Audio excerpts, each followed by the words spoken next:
Thank you. Right. So I want to share my experience as becoming a political prisoner in Russia, in contemporary Russia at the age of 23. So in last January, we recorded a 3-minute video together with my colleagues from Doxa Journal, a leftist feminist journal, student journal, saying that it's illegal to expel students for having their political views, for going on demonstrations and rallies, and that was it. And then a couple of months later, I wake up at 6 a.m. in the morning because someone is knocking on my door really, really heavily. And I'm super sleepy, wearing my pajamas, and I open the door, and then 10 men holding guns and wearing this black uniform and balaclavas come to my apartment and take off my passport, take off my phone, and they're like, sorry, but you're arrested right now. And at first I thought that's just some kind of mistake, because I've never ever thought, I was like, cultural studies, scholar, teaching kids, doing acting and modeling, writing, nothing criminal at all. But at the same day, the search was for 3 hours. They took away my computer, my phone. The same day, they took me to the investigative committee, and here you can see me reading Jacques Derrida next to some Silavik. And also the same day, that was the court. And then after the court, 3 of my colleagues and I, we became political prisoners, and they put controlling bracelets on our flags, and they put us under house arrest. We were restricted from using the internet, from talking to each other, from being able to phone each other. And the worst thing, we were prohibited from leaving our apartments, except for 2 hours in the morning, in the early morning, like from 8 a.m. And that was because of they thought that we are involving minors in dangerous activity, which was obviously not like that, but they wanted, to start a criminal persecution.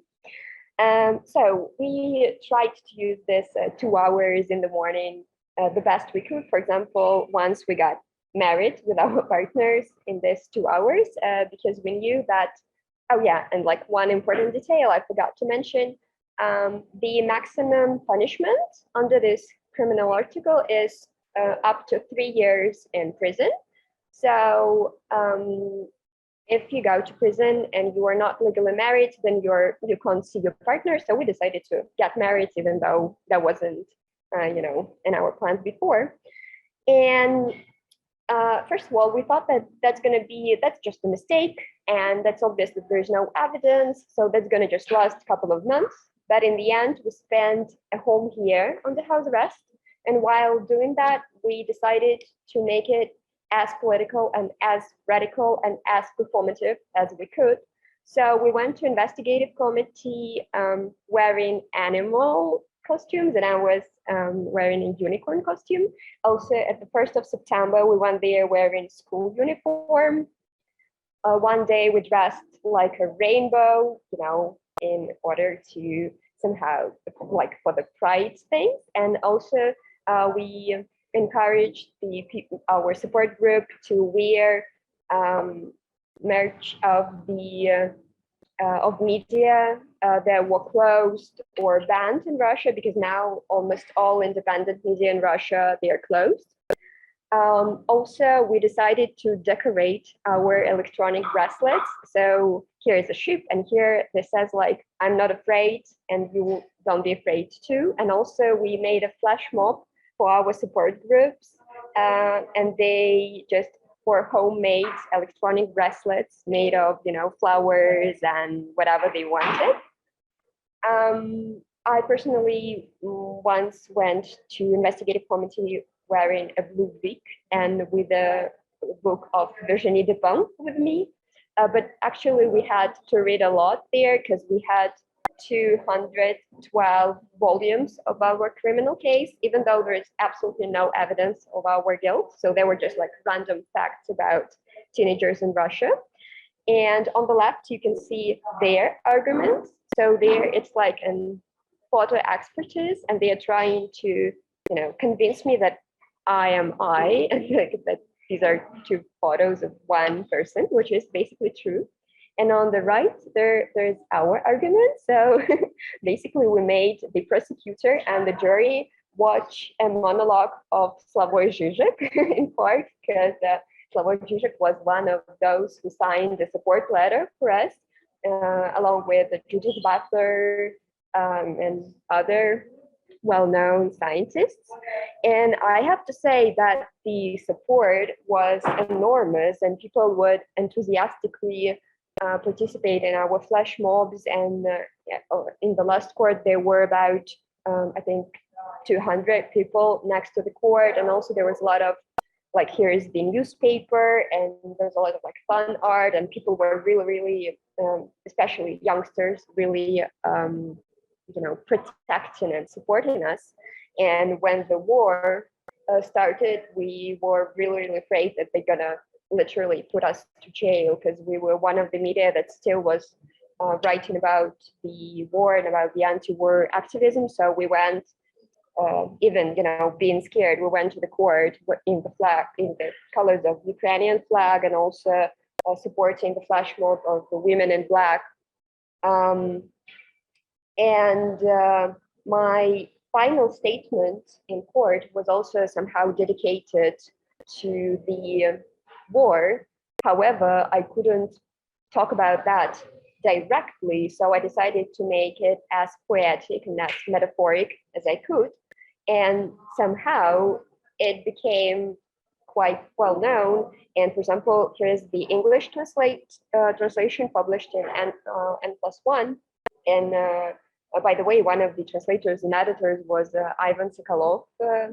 Some of you may know him because of the Tell and Heidegger seminar, and he wrote some other translations. And I think that my final statement was translated to about 10 languages, which is really astonishing to me.